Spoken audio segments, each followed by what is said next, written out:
ജന്മിത്തം കൊടികുത്തി വാഴുന്ന കാലമാണ്. അടിയാളരുടെ വീടുകൾക്കൊന്നും അന്ന് വീട്ടുപേരുണ്ടായിരുന്നില്ല. ചാത്തന്റെ തറ, ചക്കിയുടെ കൂര എന്നൊക്കെയായിരുന്നു അടയാളങ്ങൾ. പുന്നപ്രയിലെ ശങ്കരൻ തന്റെ കൊച്ചു വീടിന് വെന്തലത്തറ എന്ന പേരിട്ടു.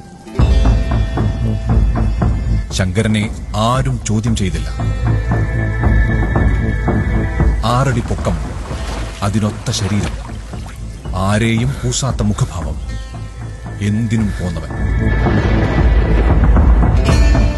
ജന്മിമാർക്ക് പേടിയായിരുന്നു ശങ്കരനെ. 1923 ഒക്ടോബർ 20 വെന്തലത്തറ വീട്ടിൽ ഒരാൺകുഞ്ഞു പിറന്നു.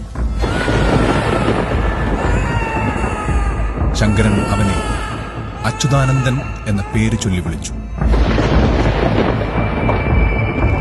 അച്യുതാനന്ദൻ എന്ന വാക്കിന്റെ അർത്ഥം നാശമില്ലാത്ത സന്തോഷം അനുഭവിക്കുന്നവൻ എന്നാണ്. ഒരുപക്ഷെ ഏതു പ്രതിസന്ധിയിലും പിടിച്ചു നിൽക്കാൻ ആ നാമധേയം അവന് കരുത്തായിട്ടുണ്ടാവണം. 4-ാം വയസ്സിൽ അമ്മയുടെ മരണം വസൂരി പിടിച്ചു.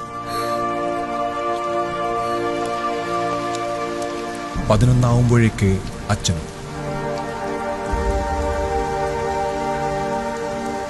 അനാഥത്വത്തിന്റെ ആഴപ്പരപ്പുകളിൽ വീണുപോയപ്പോഴും നിലവിളി അമർത്തിപ്പിടിച്ച് ഉശിരോടെ തലയുയർത്തി നിന്നു. ഭ്രാന്താലയമെന്ന് വിളിപ്പേര് ചാർത്തിയ നാടിനെ നവോത്ഥാന കേരളമാക്കാൻ മുന്നിൽ നിന്ന് പടനയിച്ചു.